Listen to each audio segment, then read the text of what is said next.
Yo, what's good? What's good? Realest one. Shout out to everybody who listened in, supported, and gave feedback on that last story time that I did. I'm not even a story time person, but certain people were kind of like requesting that, and I figured what the hell, it was years ago. Thing with me, I'm not a story time person, but anytime I do speak on like a situation or an experience that I had, I'm not speaking on it just to speak on it, just to upload it. You know what I mean? There's going to be something to take away from it. There's always going to be that moment at some point in the story where I'm like, okay, this is what I got from this. This is what I walked away, realizing. And, people always say, I wish I can go back in time and change this and that. But at the same time, what's really the point? Because the things we go through, the experiences and the things we deal with in life, especially when we're younger, they help shape and mold us as the person that we are later on in life. Instinct has always been a thing for me, gut instinct. You know what I mean? There's times where I've ignored it. There's times where I've went with it. Hell, gut instinct has helped save people's lives in certain situations. But that's really like the topic for this upload right here. Instinct. Know when to follow that instinct because you never know. For an example, somebody could be trying to get you to do something that you're not sure about. You know how people are like really persuasive and they try to sway your decision, like, oh, come on, we just gonna do this and that. And you kind of got the energy where it's like, yeah, I don't know, man. Like, I just, that's that instinct kicking in. It's saying, leave this fool alone, go sit your ass down. Right? When I think back at this situation, I should have followed my instinct. But when you're a teenager, I'm pretty sure anybody would agree. As teenagers, there's two things that male teenagers, two things that put that twinkle in their eye.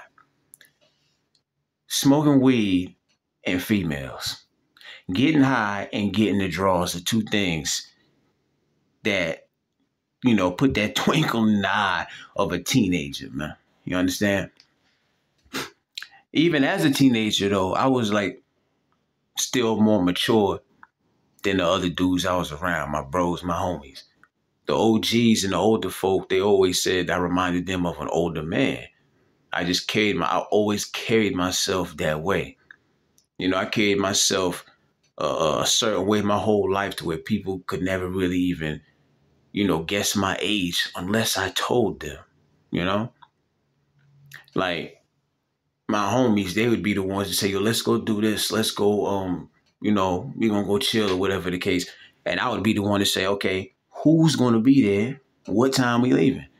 They would be thinking about what we're going to do. And I'm thinking about plan B, plan C and all that. Okay, what if this happened? I'm cautious like that. I just always been like that. I can't help it. You understand?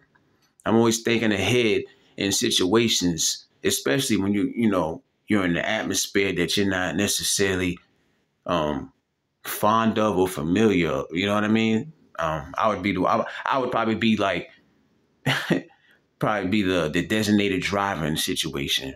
You understand? My homies was more reckless.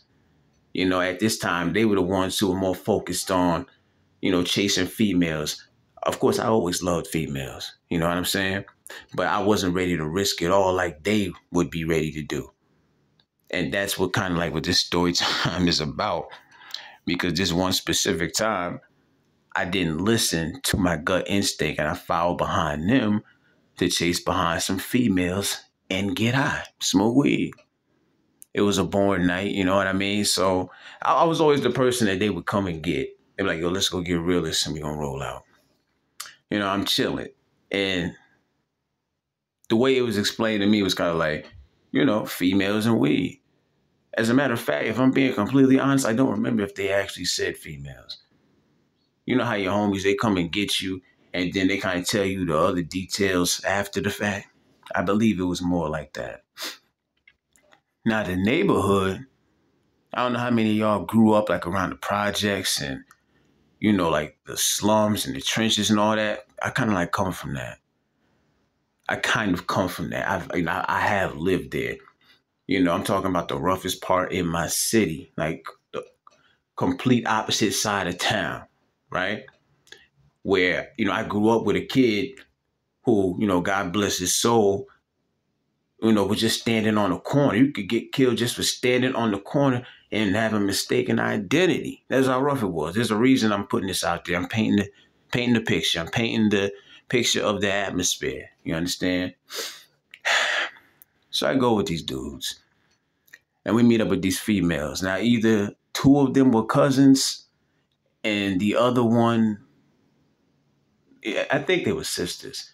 They were either cousins or sisters. Two of them were sisters. The other one was a cousin, something like that. Chilling with these females for, you know, a few hours and all of that. And I remember the one chick whose house it was, who actually lived there, she ends up getting a phone call from her parents. Her parents, they wasn't at the house. Yeah, I think my homies knew that, but they didn't tell me that. Because I'm the type of person, if you tell me, oh, we're going to go to this girl's house or whatever, you know, I probably wouldn't have went if had they filled me in on that. Because I know they're willing to risk it all just to get the draws. You know what I'm saying? Without being too blunt, without being too X-rated anyway.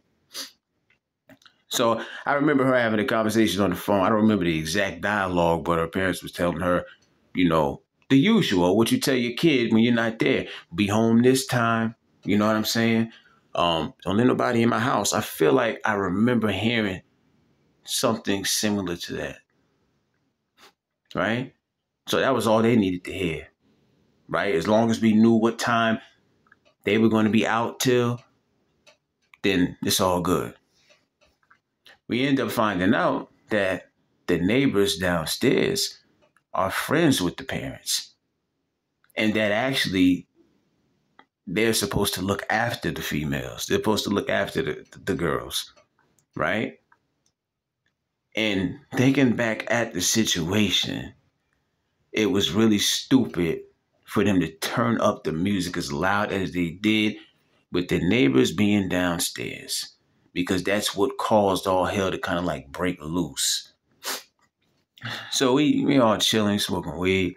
It's smoke all up in the air. Fools are so high, we sitting there staring at the damn TV. Watching BET, they turned up the music loud as hell at one point, and then that's when they had got a phone call, I believe, about turning the music down. And I think that's when the neighbors had suspected something, right? Now, at one point, you know, it's that one moment where you with your homies, and you know, there's a certain number of you know, it's 3 or 4 of y'all, and then there's the same number of females. They go in the next room, and we go in this other room. And, you know, they trying to end the night right.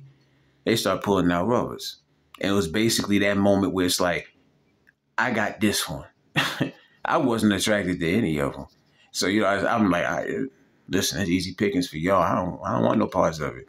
I was only coming, you know, just to smoke weed, get out the house. You know what I'm saying? But I knew what my homies was all about. I'm like, y'all do y'all thing. You know what I'm saying? They didn't even ask me because they know, you know what I mean? Because they was the ones that would chase around the hood rats and the ratchets and all that. That wasn't me. You know what I mean? Respectfully, though. I'm just keeping it real. Pulling out rubbers and stuff like that, you know, putting the plan out there, who gonna get who or whatever. So after that, we go sit back down in the front room, and one of the females is behind me, like close as hell behind me. So I guess in her mind, she figured, well, them two got them two, so I got you. I don't even remember what she looked like to this day. It was, mind you, it was dark as hell. So the mood was set to get it popping up in that thing. You know what I mean?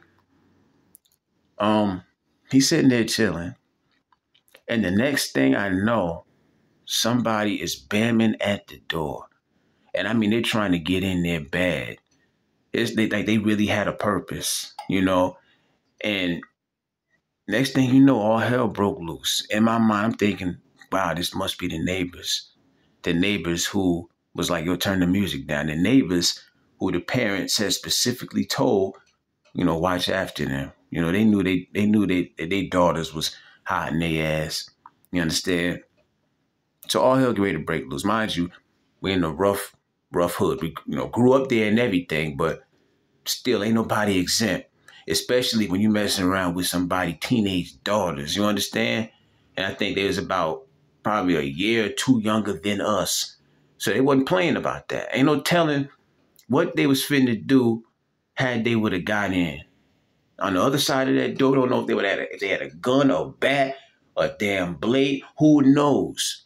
But they were assigned to protect and watch over these females. All hell broke loose when they started bamming on that door. The girl that was standing behind me, she tapping me on the shoulders, saying, "Y'all got to go."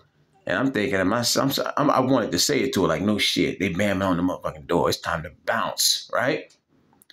So there's a door right behind the chair I'm sitting at. Pitch black. Open the door, boom, it's pitch black. They say that's the way to get downstairs and out the back door. Obviously, I was already eager to go because I'm like, oh, we already done smoke weed. I ain't finna mess with none of these females. I was already eager to leave. I was the first one to go out that door. And that was kind of like a mistake at the same time. I was too eager. I stepped my foot out, stuck my foot out there. Boom, fell on my damn stomach. Damn near slid down some wooden stairs. Old, creaky, wooden, dusty ass stairs. My damn stomach was hurt, my ribs. My damn knee was all banged up. And do you know that these fools, who I wouldn't even have came there if it had not been for them, these fools ended up jumping over me to get out the door. Like it was looking like they was finna leave me had they had the opportunity, right? I didn't even have time to curse them out and spaz on them because all hell's breaking loose. And it's like, we got to get up out of here. So I dusted off, adrenaline going crazy. You know, I didn't even have time to sit there and think about my knee hurting me. I think I still got the scar to this day, to keep it 100. So we get outside, nothing but fence. Nothing but fence. The fence is up high, and at the top, you know, you got the sharp part of the fence that's sticking up. At this time, I had like more weight on me. You know what I mean? I had weight on me at this time. It turned into some real trying to escape from the po-po type shit. There was a garbage can. Ironically, it was a garbage can out there because, you know, we're in the backyard. And we put it together. We got to climb this garbage can to get over this fence, fam.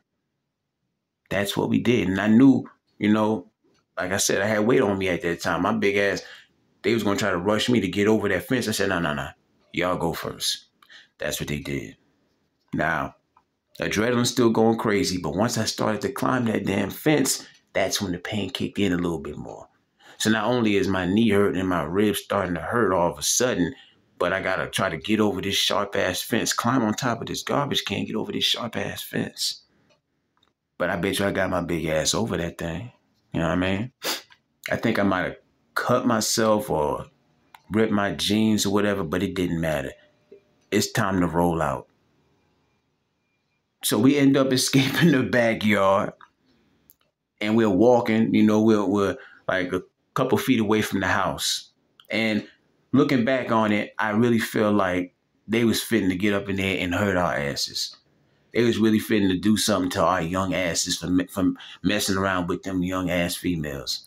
Like I said, it wasn't no statutory, you know, type stuff, nothing like that. You know what I'm saying? It wasn't no minor, you know, we was all teenagers. You know what I mean? It wasn't that type of situation. If I'm saying they was like a year or two younger than us, and we was like 16, I want to say 16, 17. I was so glad to be away from that damn house. And do you know these fools, after all that, when I could have stayed my ass home, which I blame myself though, even though they was getting ready to leave me when I'm face down on some old ass stairs, rib hurting, leg, knee hurting, almost couldn't get over the damn fence. They still talking about hanging out the rest of the night. I don't remember exactly what the dialogue was, but pretty much I was like, deuces. I don't want to see y'all for a long time. This is what I'm thinking in my head, right? I kept it cool. I ain't spaz out on my nut because I'm like, too much has happened. I'm not going to get loud out here, curse these dudes out, man. You know, they the bros. Nothing but love and respect. But I ain't messing with y'all, man. Get out my space.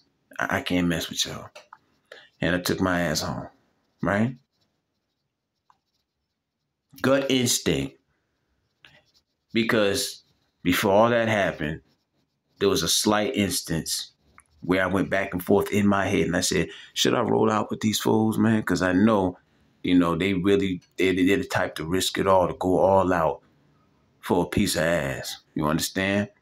I just never had that in me to do. I don't care how pretty or how fine a female is. I never had it in me to jump head first into something.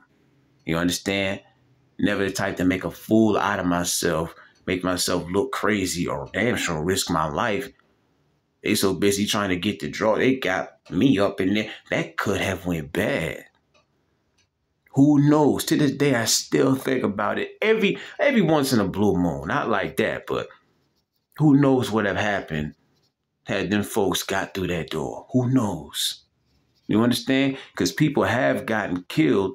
Like teenage boys have gotten hurt and killed for getting caught with folks' daughter, man. They wouldn't think about none of that. Yeah, I mean, like I say, love and respect to the homies. But some homies you got to move a certain way with, and you got to know when to say, y'all go ahead. I'll catch y'all on the next one. Y'all go handle your business. You understand? That gut instinct. Had I would have paid attention to that slight instance where my instinct was saying, Realest, you might want to just chill out for the night. Let them boys go about their business, right? Maybe I wouldn't have fell on no damn stairs. Maybe I wouldn't have hurt my knee. Maybe I wouldn't have hurt my ribs. Maybe I wouldn't have almost got shot or stabbed from being around somebody's daughters, man. Gut instinct is a mug. It can save your life. Do you understand me? Instinct. Listen to it. Don't ignore it. Listen to it. We all have instances where we might ignore it. But I'm telling you, experience tells me you definitely want to hear it out, if nothing else. But, like, share, subscribe, and all of that. I mean, I'll leave y'all comments if y'all got any stories that's similar to that. I know any fellas that's listening. I know some of y'all had situations that are at least similar to that.